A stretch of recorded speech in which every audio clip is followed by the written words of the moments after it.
I'm going to press all the buttons. We'll be ready to go in about 30 seconds. Okay, so just hang with me. Be right back.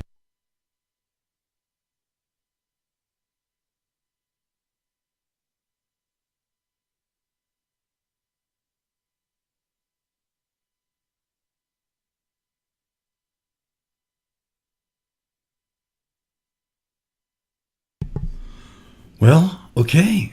Let me just quickly do a run through. I see it on the homepage. It's on YouTube. We added Periscope today, which is to say Twitter, so you can see us there too. So why don't we just dive right in?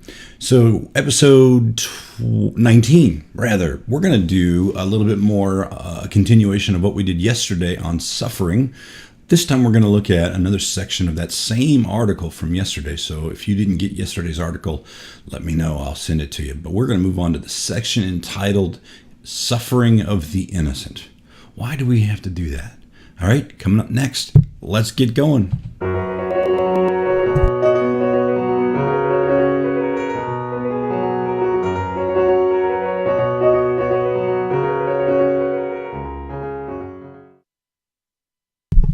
Okay, well, as you can see, it is now 8:03 by my clock, which means we are more than an hour late. We're an hour and 8 minutes late. Well, gosh darn it, I set my alarm and then forgot to plug in my alarm, my phone. So of course the battery went dead, and yeah, great. I woke up at 4 and I thought, great, let's get going. No, it's too early for that. So somewhere between 4 and 6. The electrons decided to take a nap and let me oversleep, so I didn't wake up in nearly enough time to do any research or anything like that. So my humble apologies for being tardy. And then, of course, we had the usual list of technical issues that tend to go wrong when we're under pressure, and so we're 3 minutes late. So enough of that. Let's go right over and get going, shall we? Here we are. We are in Logos, our tool of choice. This is that same article from yesterday. Just scrolled down a little bit further, and now we're talking about the suffering of the innocent. Why? I mean, I guess the question is, why do we have to suffer as innocent people? If we're guilty, right, we have a clear expectation of negative consequences. But what about the innocent? Well, I suppose if you want to split hairs, Paul is correct when he says none of us are righteous, not one. So are we really innocent? But I don't think that's the point that we're making here. While it is a given that none of us are completely innocent, we examined a little bit yesterday about how sometimes suffering and distress are not necessarily a result of sin. So let's take a little bit of a closer look at why the innocent, or those that aren't associated with sin, exist, and what is the point? Why do we have to do that, right? So let's just get clicking. Let me read here. We are on the right screen. Well, that's good. Okay, so we're clicking along. In this Bible theme, or this dictionary of Bible themes book that we looked at yesterday, we're looking at article number 5562, Suffering of the Innocent. Again, if you want this, let me know. I will make it happen. But let's read. Scripture does not teach that the wicked will suffer, whereas the innocent and blameless will prosper. It offers insights into the place of suffering in the lives of the innocent and the apparent injustice of this situation. So that's where we start, the apparent injustice. So let's look at Habakkuk 1:13. Let me back up just a little bit. Sometimes we got to get a little ahead of the actual verse. Okay. Let's start in verse 12 over here in the NIV. Our Lord, are you not from everlasting? My God, my Holy One, you will never die. You, Lord, have appointed them to execute judgment. You, my rock, have ordained them to punish. Your eyes are too pure to look on evil. You cannot, this is right. You cannot tolerate wrongdoing. Why then do you tolerate the treacherous? Why are you silent while the wicked swallow up the more righteous than themselves? It seems a little unfair, doesn't it, that we look around at people whom we know are sending it up, but they seem to prosper. Meanwhile, those of us who are trying really hard to be righteous seem to struggle, and sometimes overwhelmingly struggle. And it just seems a bit unfair, doesn't it? I know I've kind of felt that way, but I don't think this is the whole of the story. Job, if you recall from the Old Testament, let me set the stage if you didn't see yesterday's show. Job was the idol, or the object of Satan's torment, right? Because God and Satan were having a conversation in heaven, and God pointed down to Job and say, "Hey, look at this guy. He's rocking and rolling." And Satan says, "Just because you've blessed him, and if you took all of his blessings away, he would surely curse you and turn away from you." Well, God said, "Okay," and here we go. And Job suffered long, deep. He lost his family. He lost his fortunes. He lost everything. And so let's see what Job has to offer about the suffering of the innocent. He says, "Though I cry violence, I get no response." How many times have we prayed to God for relief and not heard anything? This is what Job's talking about. "Though I call for help, there is no justice. He has blocked my way so I cannot pass. He has shrouded my paths in darkness. He has stripped me of my honor and removed the crown from my head. He tears me down on every side till I am gone. He uproots my hope like a tree. His anger burns against me. He counts me among his enemies. His troops advance in force. They build up a siege ramp against me and encamp around my tent. He has alienated my family from me. My acquaintances are completely estranged from me." Scrolling. "My relatives," and here in verse 14, "my relatives have gone astray. My closest friends have forgotten me. My guests and my female servants count me a foreigner. They look on me as a stranger." And he continues. And so he is painting a picture that God is against him. Because don't we feel that way when things aren't going well? Well, God must be mad at me about something. He's got me under his thumb for some reason. It must be something I did, or I don't understand, but it's God doing this. Well, we know, because we were privy to the conversation between God and Satan. It's not God doing this. It's God allowing it, but that's a different thing. Don't let your suffering let you assume it's God oppressing you. It could be Satan, right? It could be Satan doing his things, and we know that that's what he loves to do. He loves to make us suffer. But Job here does make an interesting observation. Why is God not coming to my rescue? Why am I continuing to lose the respect, and my own family is turning against me? It's a very lonely place. I mean, Job is clearly in deep hot water here, and it's unfortunate that his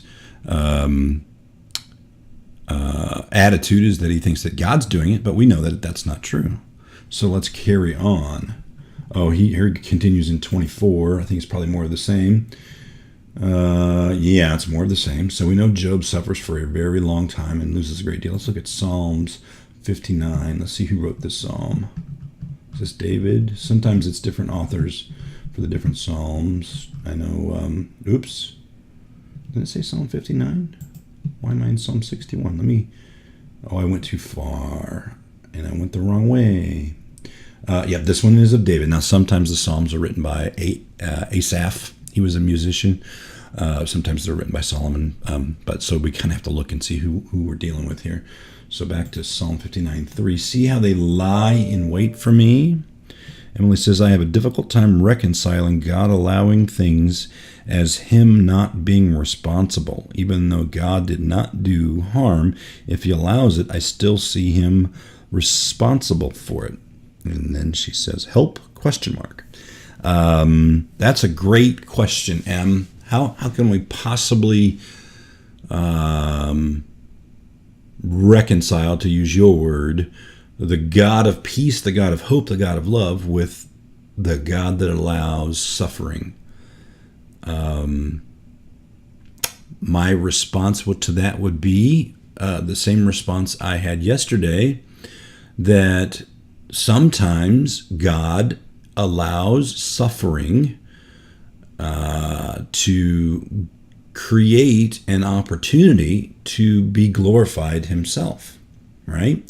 And so if you think of the obvious example of the cross, God became a dying man and suffered bitterly on the cross. All of his friends turned away, and he suffered through the end. That was the cross. By the way, if you think the cross is an instantaneous, painless death, you need to do a little bit more research, because that is a long, many hours, drawn out, torturous way to die. You suffocate. I mean, it's just brutal, on top of all the emotional strain. So, but we know why that had to happen. So there was a purpose behind it. We didn't know, if we were standing at the foot of the cross at the time, maybe we didn't know what the purpose was. It was a major tragedy that occurred to the followers of Jesus.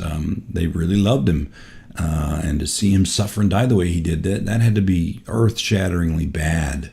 It was tragic. All their hopes and their dreams and things that they had finally, they'd left their jobs to be disciples. They gave up everything to follow this man who is now dying a slow, wretched, painful death. But that wasn't the end of the story, right? There was a purpose. And so sometimes when we're in the middle of our struggle, and it seems like God is picking on us, let's turn our thoughts to what is the purpose. Sometimes it's discipline, right? Sometimes it's because we have to endure discipline like our fathers did when we were growing up. We have to be punished for our mistakes. But sometimes it's to grow our character, which we'll look at here eventually. There's a purpose behind suffering, to build perseverance and character, and we'll get into all of that. And so we have to allow for the possibility that it is meant for a purpose, and we may not understand the purpose today or tomorrow, but God doesn't allow things to happen just randomly. He is in control, and he does want to take our suffering and turn it to glorify him. I know it certainly has happened in my life. Mike in the chat room says, I used to have a huge issue with that, but when I totally gave in, I started to see the wisdom of his will, and I learned that the more obedient I became, the easier it was to face the turmoil in my life. And Mike, that is a great point. That is really on track. If we are surrendered fully to the will of God in our lives, then when the hard times come, and they be coming, if we allow our mind to stay focused on the cross and the miracles that happened in those days, and also reflect back on our lives as disciples when we suffered, but at the end of it, there was this great harvest of hope and trust, and we become closer to God. If we depend on him in the hard times, that really is sort of a crucible, isn't it? If we don't start blaming God, but we rely on him, the Lord gives and the Lord takes away, but we still love him. We don't always understand his motives. We don't always get the big picture, but there's a purpose to it.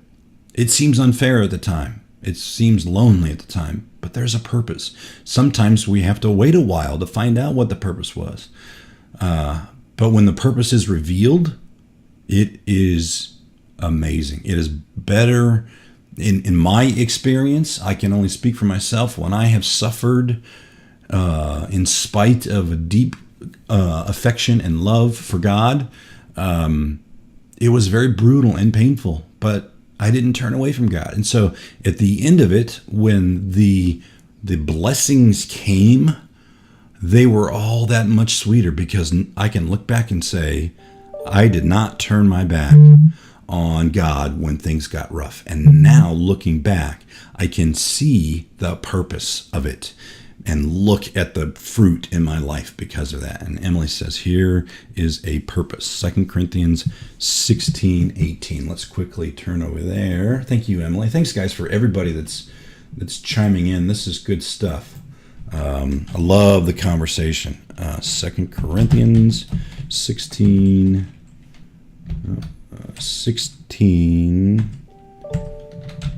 18. And Mike says the Corinthians are two of my favorites in the Bible. There's a lot in there, isn't there, Mike? I put 13 through 14. Hello, come on. 2 Corinthians 16, 18. I'm trying to watch the chat room, and it's still going to the... Emily, did you give me the wrong... Oh, 2 Corinthians 4. Okay, let's look at that. 2 Corinthians 4. 6. She forgot the chapter. Okay. All right. I blame Emily for this one. That's on you, hon. Here we go. Therefore, we do not lose heart. Though outwardly we are wasting away, yet inwardly we are being renewed day by day. For our light and momentary troubles are achieving for us an eternal glory that far outweighs them all. So we fix our eyes not on what is seen, but on what is unseen. Since what is seen is temporary, but what is unseen is eternal. That is precisely on point. Good observation, Em. Thanks for pointing that out and adding that to the conversation. By the way, Terry's logged in. Hi, Terry. So there is a purpose, and we don't get to see it sometimes. And sometimes maybe that's even part of the plan. We are allowed to suffer to see if we're going to remain faithful.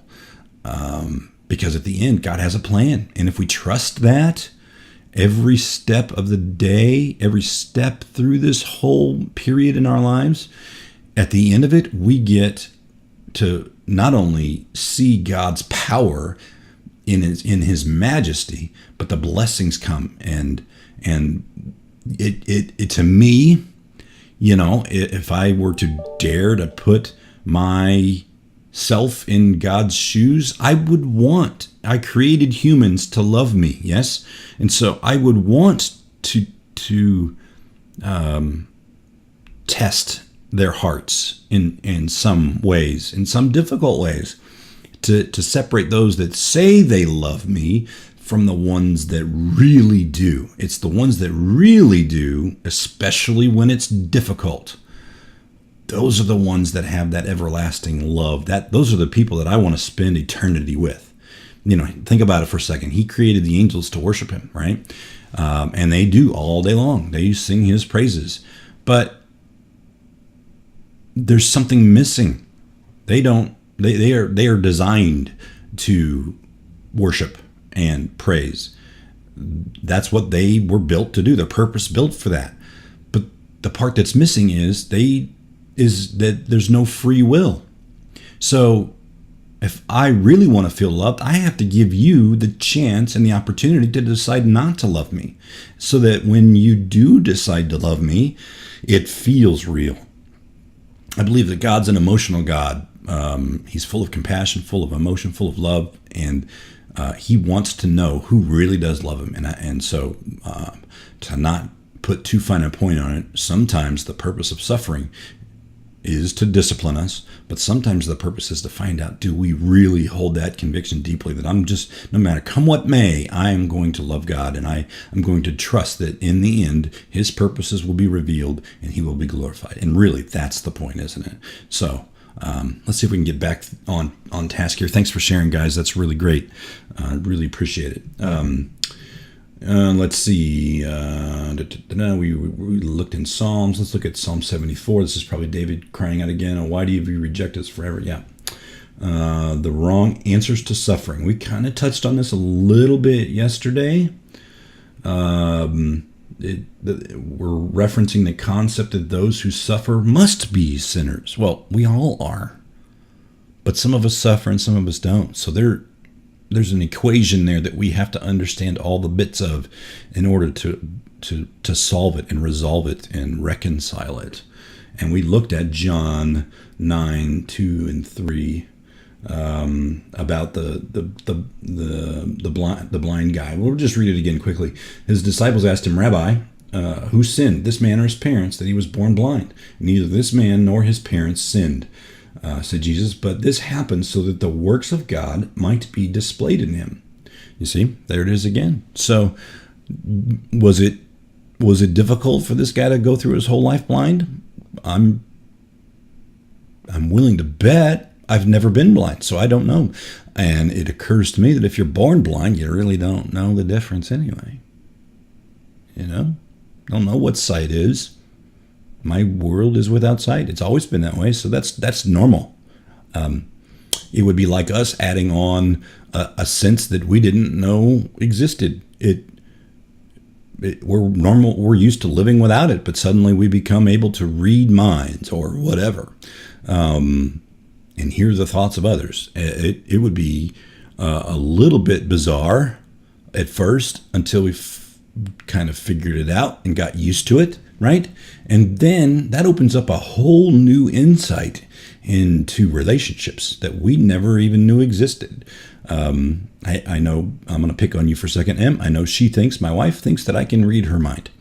No, I can read her body language and I can read her tone of voice and I can discern a little bit, but I'm not always right. And so I sometimes go off on a tangent that is wrong or go off in a direction that is wrong and don't address whatever was on her mind and I get caught out. So it would be great if I could read her mind, but that's not what we're endowed with. But anyway, I digress.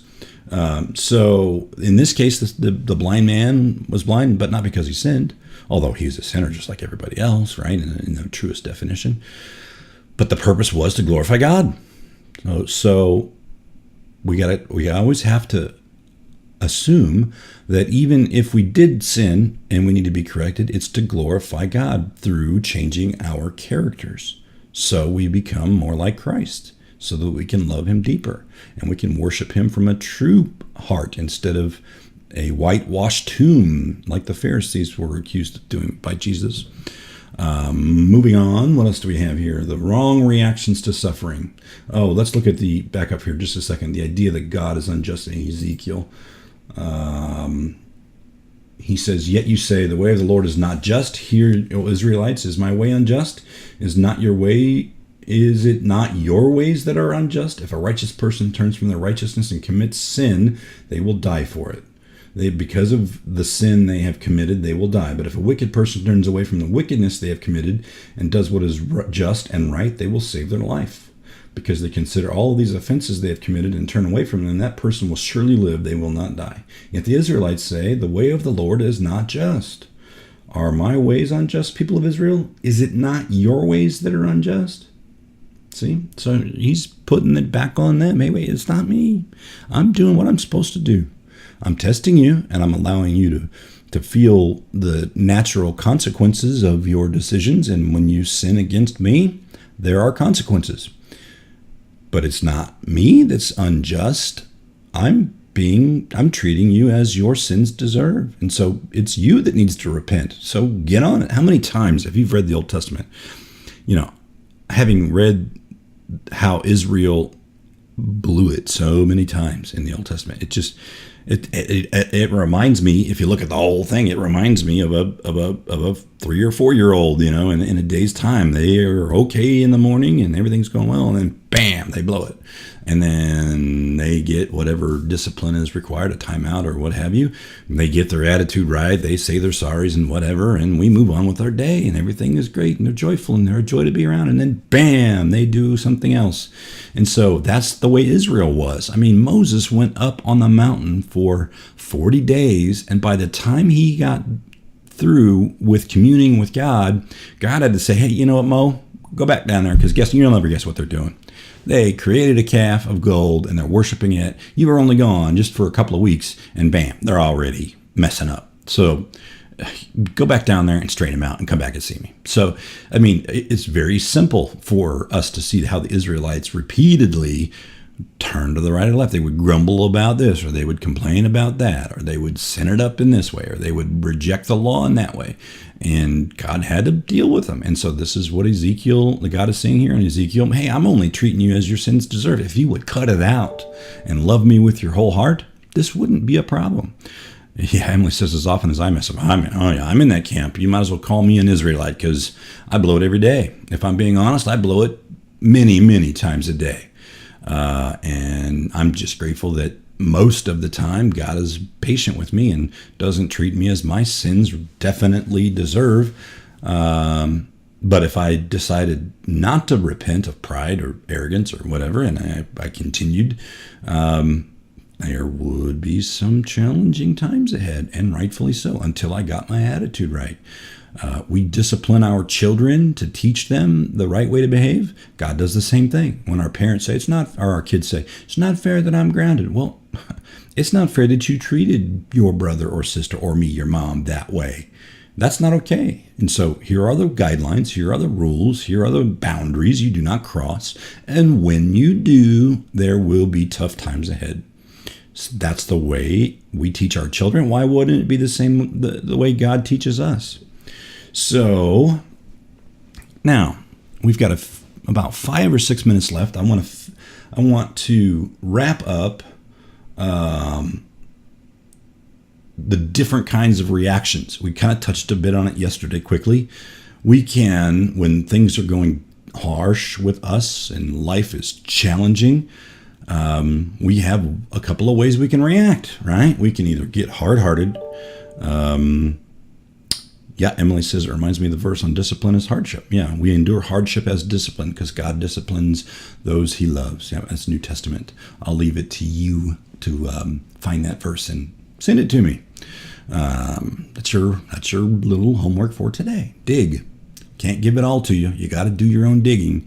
I'm just giving you the results of my digging, and hopefully that will inspire you to take what I'm blathering on about and make it your own. Dig in there further and find the nuggets for you that apply to you. These are the ones that applied to me.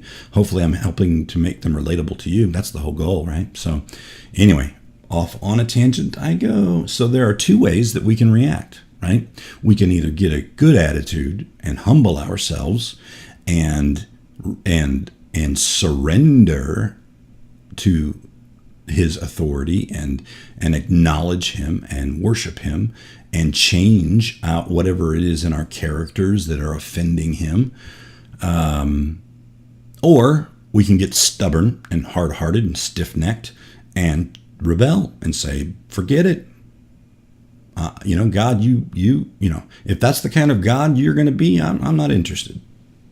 Well, that's in the long run very foolish, because he just did what he is going to do, and he tested your heart to see if you were going to yield to him and love him, or harden your heart and go the way of, the wide gate that leads to destruction. So let's look at an example of somebody who gets it wrong. Here's wrong reaction. Here's Job in resentment. Here's his wife. He says, his wife says to him, "Are you still maintaining your integrity? Curse God and die." And his response, "You were talking like a foolish woman. Shall I accept good from God and not trouble?" And all this, Job did not sin in what he said. So his wife is getting an attitude, you just curse your God and die already to be over the suffering. Well, we know there's an eternity after we die. So does that mean the suffering will stop? No. now we've gone from a light and momentary trouble to eternity worth of trouble. I'd rather fix it while I'm alive and get my attitude right now so that I can have a positive eternity. We all get an eternity. Just the question is, are we going up or down, right? Job got terrified of God. Job argued with God. Let's take a look at that. Job is getting a little bit upset. Let's see. Emily says the same sun both melts butter and hardens clay. In suffering, we can choose whether we get soft or hard hearts. That's very right. That's very right. Good analogy, huh? So here's Job starting to get a little bit perturbed at God. He says, will the one who contends with the Almighty correct him? Will him who accuses God answer him? Then Job answered the Lord, I am unworthy. How can I reply to you? I put my hand over my mouth. I spoke once, but I have no answer. Twice, but I will say no more. Then the Lord spoke to Job out of the storm. He says, brace yourself like a man. I will question you, and you shall answer me. Will you discredit my justice? I'm scrolling here. Sorry about that. It's hard to follow when I scroll. Will you discredit my justice? Will you condemn me to justify yourself? God's a little angry here. God's giving him the old 1-2. Do you have arms like God's that can your voice thunder like this? Then adorn yourself with glory and splendor and clothe yourself with honor and majesty. Unleash the fury of your wrath.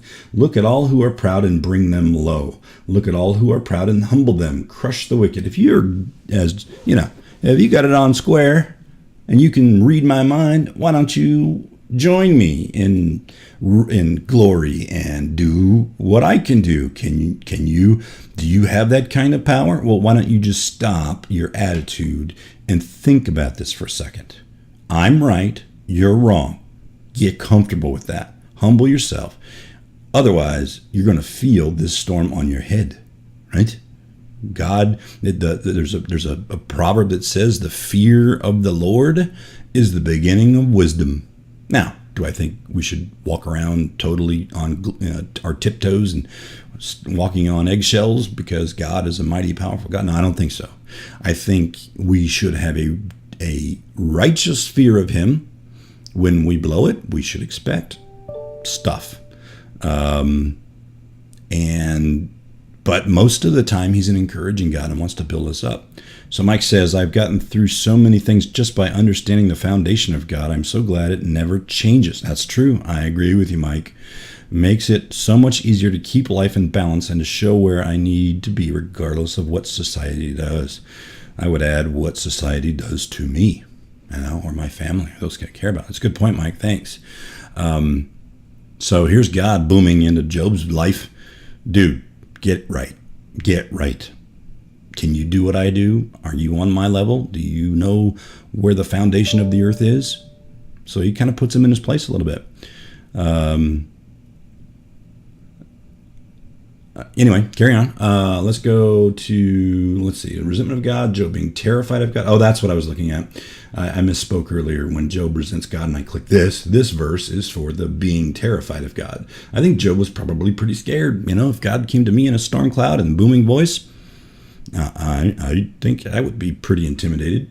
Here's Job arguing with God, Psalm 77:3, envying the wicked. How often do we think the wicked are doing well, and I want what they have? For I envied the arrogant when I saw the prosperity of the wicked. They don't have any struggles. Their bodies are healthy and strong. They are free from common human burdens. They are not plagued by human ills. Therefore, pride is their necklace. They clothe themselves with violence. From their callous hearts comes iniquity. Their evil imaginations have no limits. They scoff and speak with malice. With arrogance, they threaten oppression. Their mouths lay claim to heaven, and their tongues take possession of the earth. Therefore, their people turn to them and drink up waters in abundance. They say, how would God know? How many times have we thought that? God doesn't know what's going on. We can pull one over. Does the Most High know anything? This is what the wicked are like, always free from care. They go on amassing wealth. Surely in vain I have kept a pure heart.